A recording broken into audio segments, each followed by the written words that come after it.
If you are a startup looking to grow in Cambridge, the Bradfield Centre offers a range of flexible membership packages which put you in control of your office and home working mix. There's a vibrant, collaborative atmosphere, on-site cafe, plenty of green outside space, and regular member social events. For more information, visit bradfieldcentre.com or call 01223 919 600. Welcome to the Cambridge Tech Podcast, talking all things technology from the heart of the UK's tech capital.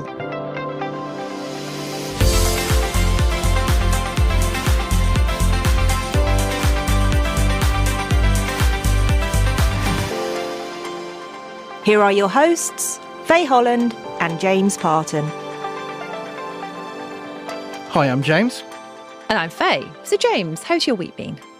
Another one that's flown by. What I've been up to this week. Lots of Trinity Bradfield Prize preparation. So the application deadline's the 31st of October. So a flurry of activity around that. Had a good catch up with Rod at the UK Business Angels Association this week. So the Bradfield Centre is the UK BAA East of England Angel Hub. That's a mouthful. Okay, So is that new? it's newish, yeah. It has been for a while, but we're just in the process of rebooting it. So the lovely Emmy at Cambridge Angels is now involved in that too, to host new angels into the location, which is fantastic. Great, so we've got more angels at the Bradfield. Yeah, lots of angels. Yeah, which is very apt as we're coming into the festive season. And also spent some time with IE Cambridge as well, talking all things entrepreneurship at the university. How about you? So my week started at the Milner Institute, who are doing some really interesting things. So hopefully we'll be able to share some news about that in due course. I had the monthly Cambridge Marketing SIG meeting over on the Cambridge Science Park and a really interesting presentation with Madeline Bull from Owlstone Medical, who was talking about scientific writing and the art behind it. So that was really interesting. And then I ended the week at Mary Edwards College for a day of Women in STEM, where they were literally covering everything from space to engineering, entrepreneurship to medicine. So really interesting end to the week. So I guess we can move on and talk about this week's news. Yeah, what's been happening? So the first one actually was while I was at Mary Edwards College. At the event, they announced a collaboration with AstraZeneca to urge more Cambridge University women to set up companies. And they've got quite a few programs involved in that. The other big news is the word on the street is Raspberry Pi looks set for a London IPO, so won't be following ARM onto Wall Street.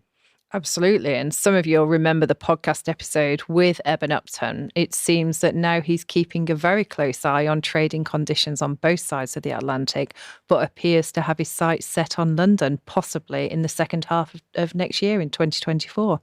Yeah, it's interesting, isn't it? Another local example of a company that's gone public recently is Darktrace, who chose to float in London. And it's fair to say that they've had a pretty bumpy ride. Yeah.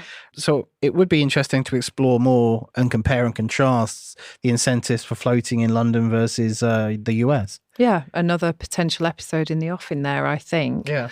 So for more information on both of those items, do head over to Business Weekly, both online and on LinkedIn. Yeah, and talking to Business Weekly, don't forget that they have their bumper awards issue, which is out right now. Great. So let's move on to today's episode. Today's guest is yet another person, and Richard York will attest to this, that I basically wore down with my incessant invitations, but only because I think they're super interesting and a great company to watch. So hopefully you'll agree with me at the end of the podcast. The company is called Monumo, and they're using deep tech to reinvent the electric motor. Yeah, and to tell us more, we're joined by CEO Dominic Vergine, who talks to us about Monumo, but also his journey and the importance of creating companies that address sustainability.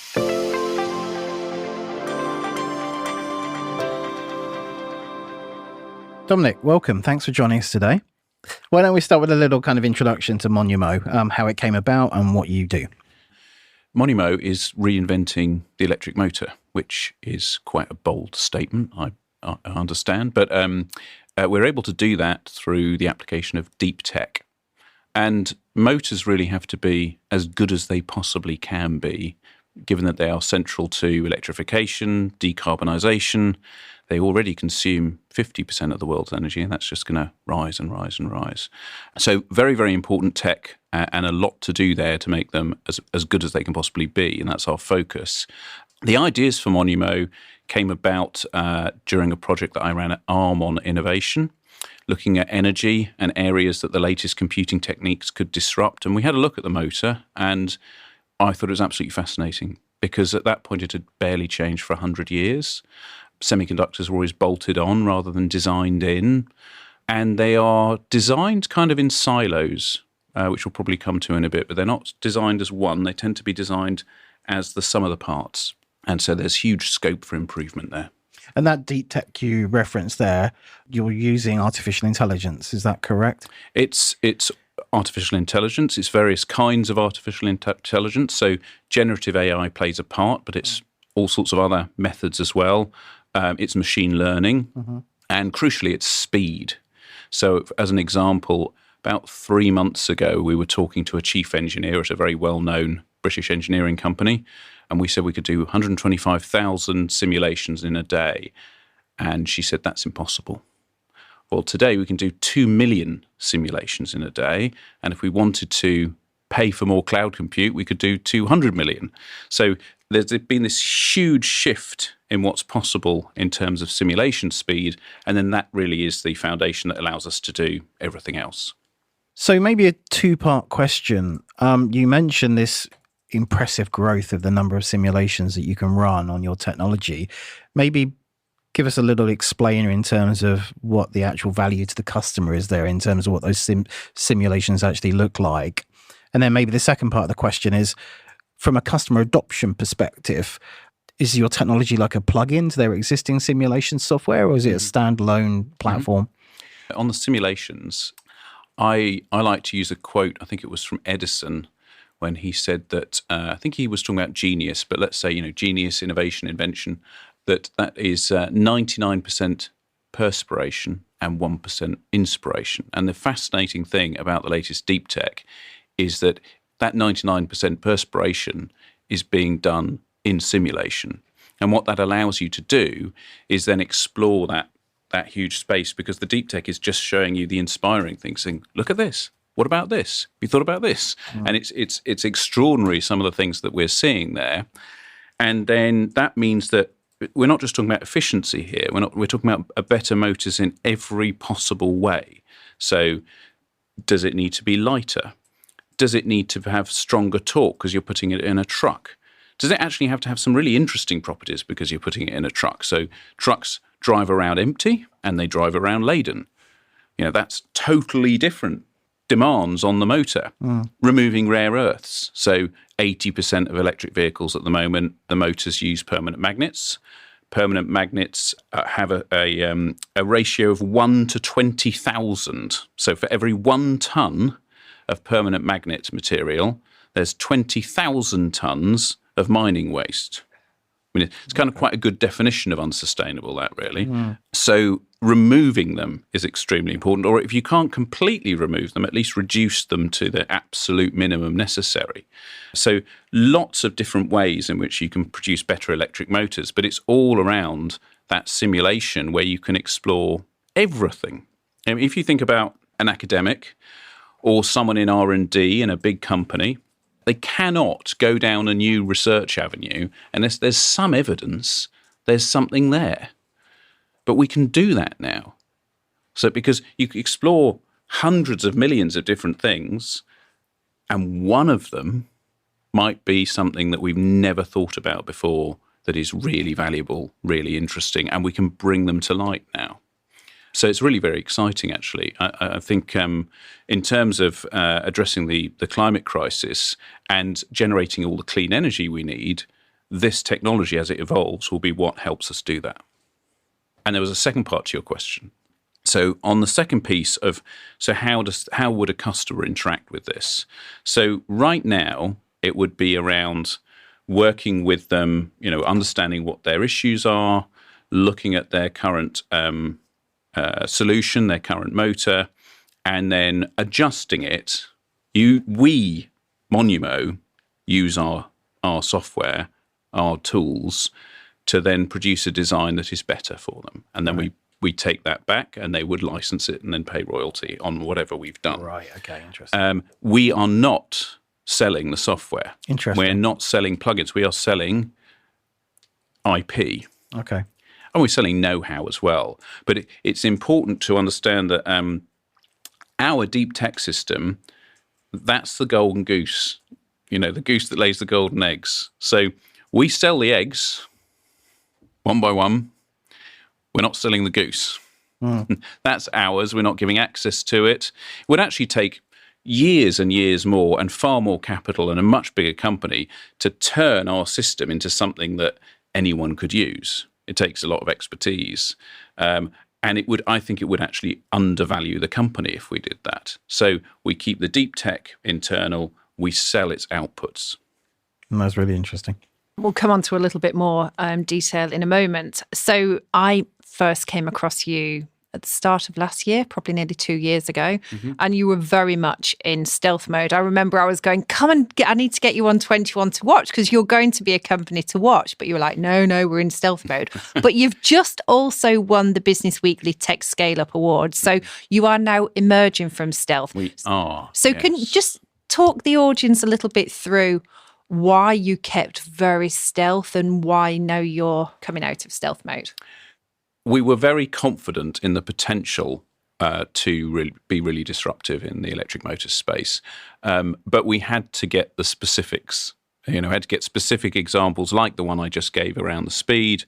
And so it was really hard to know what we could achieve before we had achieved it. So we were putting all of these systems in place that allow us to expand the design space and then start exploring the design space using some of this machine learning and deep tech approach, and then pick out examples and also get the confidence of, well, where do we actually sit in terms of commercial viability? At what point will we have something to sell?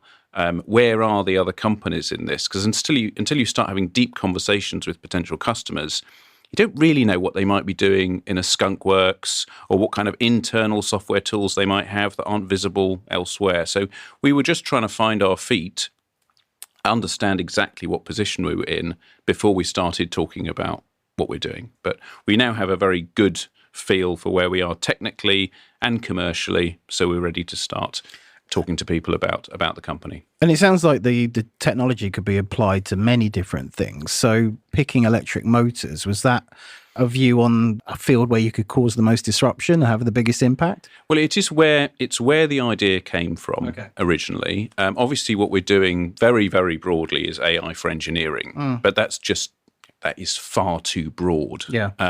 So we need to focus. Electric motors are a really nice multi-physics problem because they're nicely constrained. So you've got the three core elements. So you've got the motor geometry, the electromagnetics, you've got the inverter, the sort of power control electronics, and that's really the central core of the motor. And then you've got things like the transmission and the cooling and the battery management as well. So sort of 6 to 8 pieces in there, which is nicely constrained to then do some very clever machine learning and find optimal results across all of those. So instead of just bolting things together, you take one and change it a bit and it has a ripple effect on another over here, and you keep doing that very, very, very, very fast until you find an ideal solution. So that's why electric motors. And then also, I mean, it's an enormous market. It's absolutely central to the climate crisis. So that's obviously important for me personally. I have a background in sustainability. I want to do something that actually is impactful and matters. It's very, very useful when recruiting. And there are also huge investment funds available for anything that can help in that space. So that's why electric motors. And then why automotive? My goodness, that's a competitive market at the moment. I mean, you look at all the incumbents, they are very understandably scared and desperate to keep their positions. They don't want to be another Blockbuster or Kodak in the shift from digital to AI, which we're going through at the moment. So the automotive market is incredibly competitive at the moment. It's got all the incumbents, all the traditional car companies that are desperate to keep their position in the face of competition from the Teslas and the Rivians and the Lucids.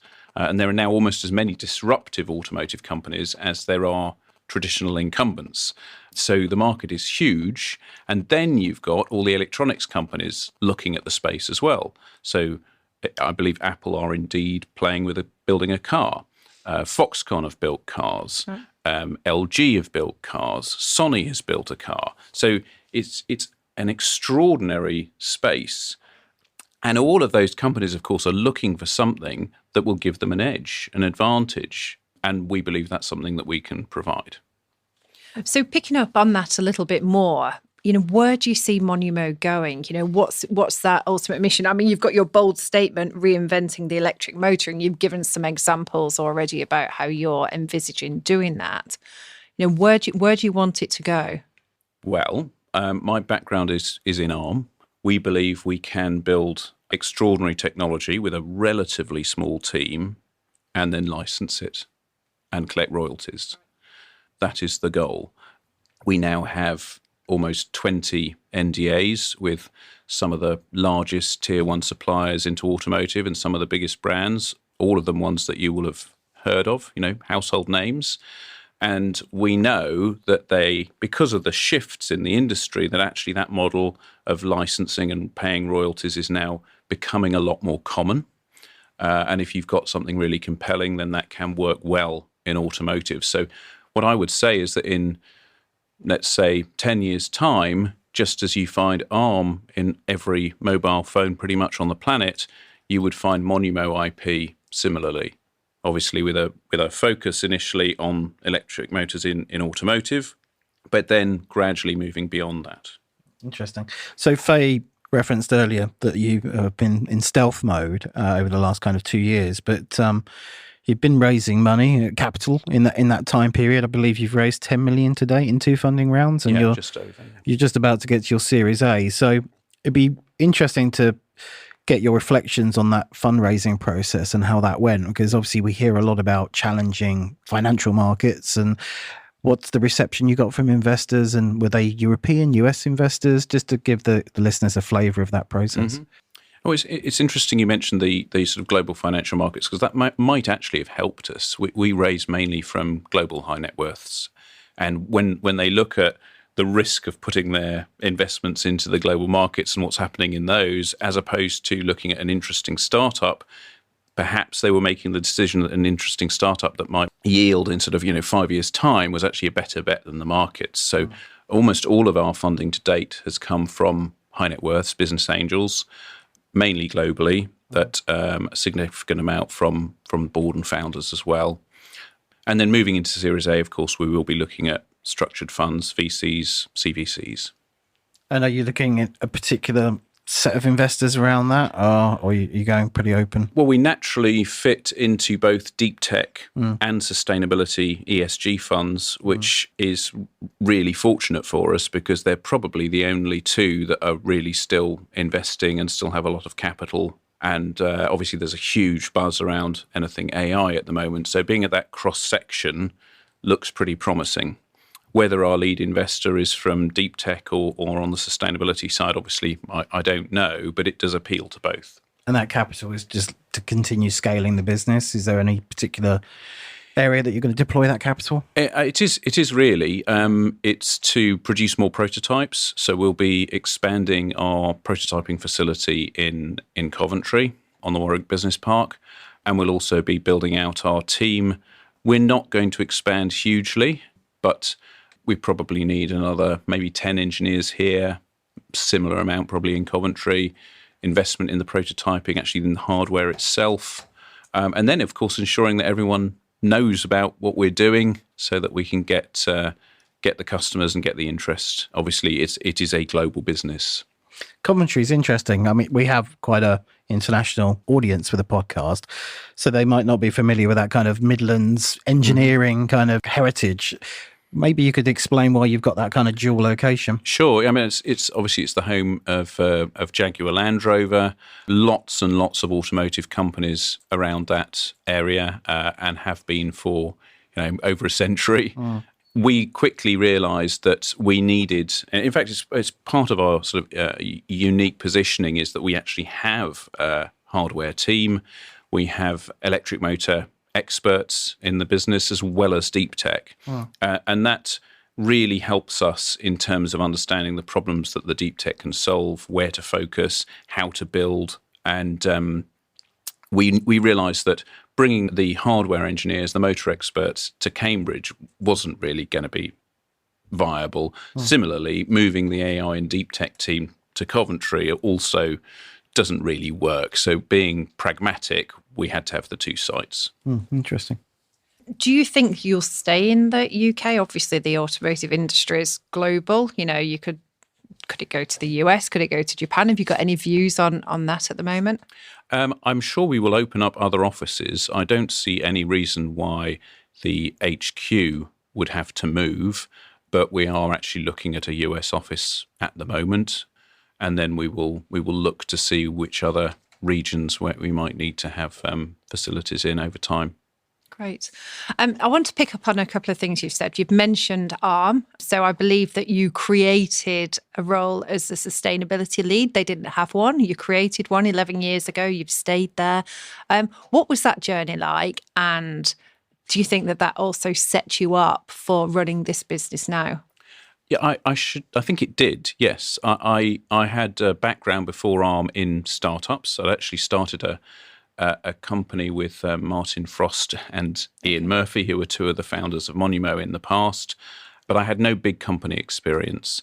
And so I think that where it really helps, but partly in getting that experience and seeing how a much larger business operates, but also, I just mentioned Martin and Ian, it's also about who you know. So I couldn't possibly be doing what I'm doing without the support of the people that I've worked with over decades, like Martin, like Ian.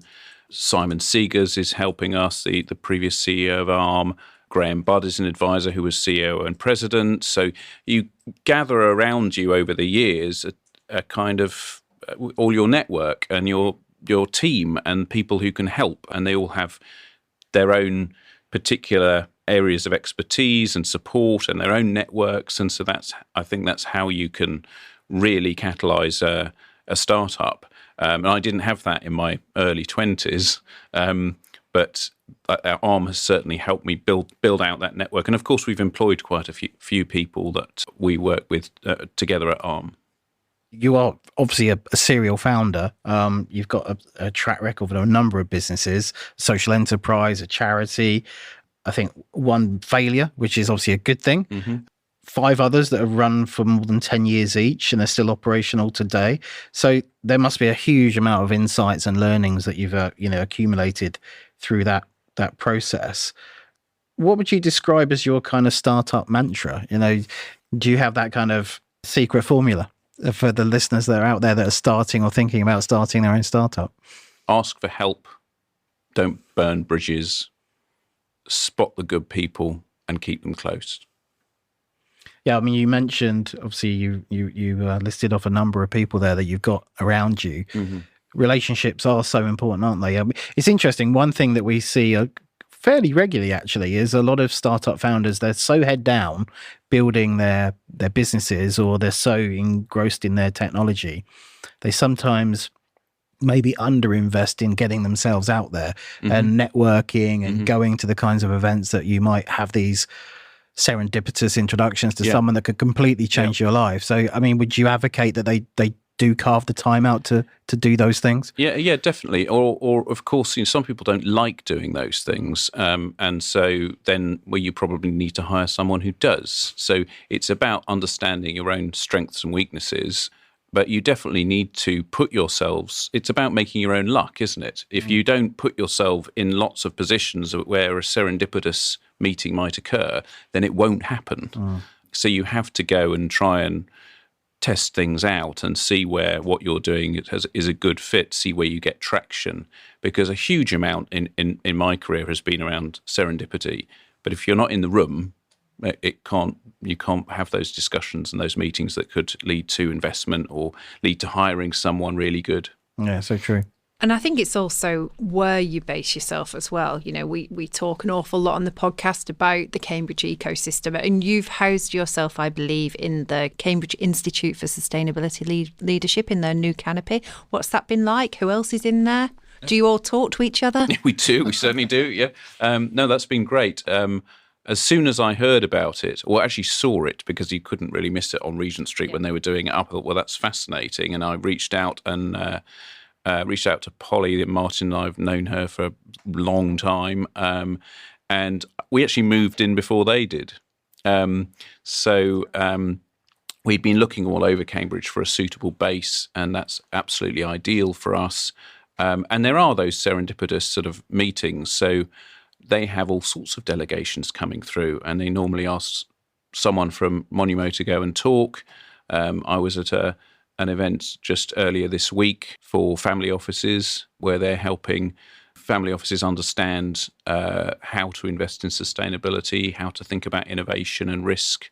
And you meet all sorts of interesting people, and I don't know whether any of those discussions will go anywhere, but it's all good practice for me describing what we're doing, because it changes and evolves all the time. And it may well be that something happens that could be very interesting from the discussions there. It's also good for us to sort of keep on the pulse of what's happening in sustainability, because we want to root not just the output of our business, but actually the way we operate in good practice as well. So Dominic, it's been great conversation with you here today. You've talked about lots of things. You've got your Series A coming up. You've got all of these NDAs in place. You're looking at controlled expansion. So what else? What are we going to be looking for that's happening with Monumo? I think the next thing that will be really exciting is when we start being able to show our prototypes. So one's being built at the minute, another one will be ready middle of next year, and then I think we'll just see more and more and more. And they're quite radically different. I think they're really exciting. So a lot of the Series A investment goes into those. There'll be some expansion, but I'm very cautious of growing too fast. I think that's often a big problem for startups. And there's no need in our case. We need a core team, very smart, deep tech and AI engineers, and an equally small team of very smart motor experts and motor engineers. And we don't need to go crazy. I actually think we need to be focused. So we are focused on automotive. We're not going to start getting drawn all over into other things, because there's quite enough to do in that space. And then over time, hopefully, as we bring in revenue from customers, as opposed to having to raise more and more and more investment money, we will then look at other segments, other regions, and grow. That's great. Certainly, it's going to be interesting watching over the next year or so. And I think some really good pointers for startups there who are listening in. So thank you very much for your time. Thank you.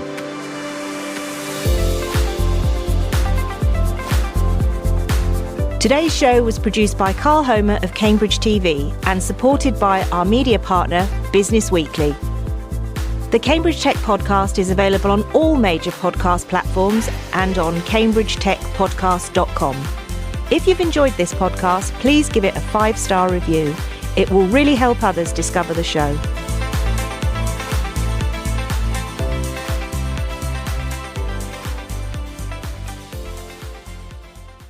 Do you have a passion to inspire the next generation of scientists, coders, managers, and creative geniuses? Or do you want to pay back to the community as part of your CSR objectives? At Form the Future, we have programs to help you inspire the next generation of workers, build your future talent pipeline, and invest in your people. Go to formthefuture.org.uk to find out more.